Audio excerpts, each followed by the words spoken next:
ಈ ಗೊಂದಲಗಳಿಗೆ ಹೈಕಮಾಂಡ್ ಯಾವಾಗ ತೆರೆ ಎಳೆಯುತ್ತೆ ಸರ್? ಆದಷ್ಟು ಬೇಗ ಶೀಘ್ರವಾಗಿ ಹೈಕಮಾಂಡು ಈ ಗೊಂದಲಗಳಿಗೆಲ್ಲ ತೆರೆ ಎಳೆಯುತ್ತೆ.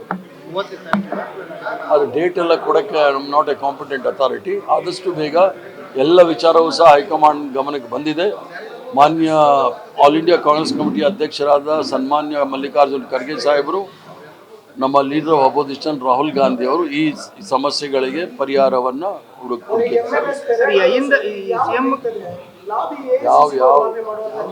ಯಾವ ಪೆರೇಡು ಇಲ್ಲ, ಏನೂ ಇಲ್ಲ. ಅದು ಮಾಧ್ಯಮದಲ್ಲಿ ಇರ್ತಕ್ಕಂಥ ಪೆರೇಡ್ ಅಷ್ಟೇ, ಮಾಧ್ಯಮದಲ್ಲಿ ಇರ್ತಕ್ಕಂಥ ಒಂದು ಮನೋರಂಜನೆ. ಸಿಎಂ ಸ್ಥಾನದ ವಿಚಾರದಲ್ಲಿ ಅಹಿಂದ ವರ್ಗ ಮತ್ತು ಒಕ್ಕಲಿಗರು ಬಹಿರಂಗವಾಗಿ ಮಾತಾಡ್ತಾ ಇದ್ದಾರೆ. ಸ್ವಾಮೀಜಿಗಳು ಕೂಡ ಎಂಟ್ರಿ ಆಗ್ತಾ ಇರೋದು ನೋಡಿ, ಸ್ವಾಮೀಜಿಗಳು ಎಲ್ಲರೂ ಸಹ ಎಂಟ್ರ್ ಆಗಲಿ. ಅದ್ರ ಬಗ್ಗೆ ನಾನು ಹೇಳೋಕ್ಕಲ್ಲ. ಏನು ಸಂತೋಷದ ವಿಚಾರ ಅಂದರೆ, ಯಾರು ನರೇಂದ್ರ ಮೋದಿ ಜೊತೆ ನಿಂತ್ಕೊಂಡಿದ್ರು, ಯಾರು ಭಾರತೀಯ ಜನತಾ ಪಾರ್ಟಿಗೆ ಸಪೋರ್ಟ್ ಮಾಡಿದ್ರು, ಅವರೆಲ್ಲರೂ ಸಹ ಕಾಂಗ್ರೆಸ್ ಪಕ್ಷಕ್ಕೆ ಒಂದು ಉಪದೇಶವನ್ನು ಕೊಡ್ತಾ ಇದ್ದಾರೆ. ಇದು ಒಂದು ಬಹಳ ಸ್ವಾಗತದ ವಿಚಾರ. ಸರ್ಕಾರದ ಕೆಲಸ ಮಾಡುತ್ತೆ, ಸಮಾಜಕ್ಕೆ ಒಂದು ಒಳ್ಳೆಯ ಸಂದೇಶ ಹೋಗಲಿ. ಮಂಗಳೂರು ವಿಶ್ವವಿದ್ಯಾಲಯದ ಅಧ್ಯಯನ ಪೀಠದಲ್ಲಿ ಮಾಡೋ ಮೂಲಕ ವಿದ್ಯಾರ್ಥಿಗಳಿಗೂ ಸಹ ಒಳ್ಳೆಯ ಸಂದೇಶ ಹೋಗಲಿ.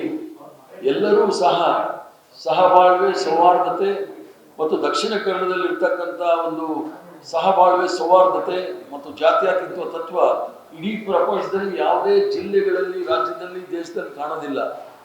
ಅಲ್ಲಿ ಕೊಂಕಣಿ, ತುಳು, ಕೊಡವ, ಬ್ಯಾರಿ ಮತ್ತು ಕನ್ನಡ, ಮರಾಠಿ ಎಲ್ಲ ಭಾಷೆಗಳು ಇರ್ತಕ್ಕಂಥ, ಎಲ್ಲ ಧರ್ಮಗಳು ಇರ್ತಕ್ಕಂಥ, ಜೈನರು ಎಲ್ಲರೂ ಸಹ ಇರ್ತಕ್ಕಂಥ ಐತಿಹಾಸಿಕ ಜಾಗ.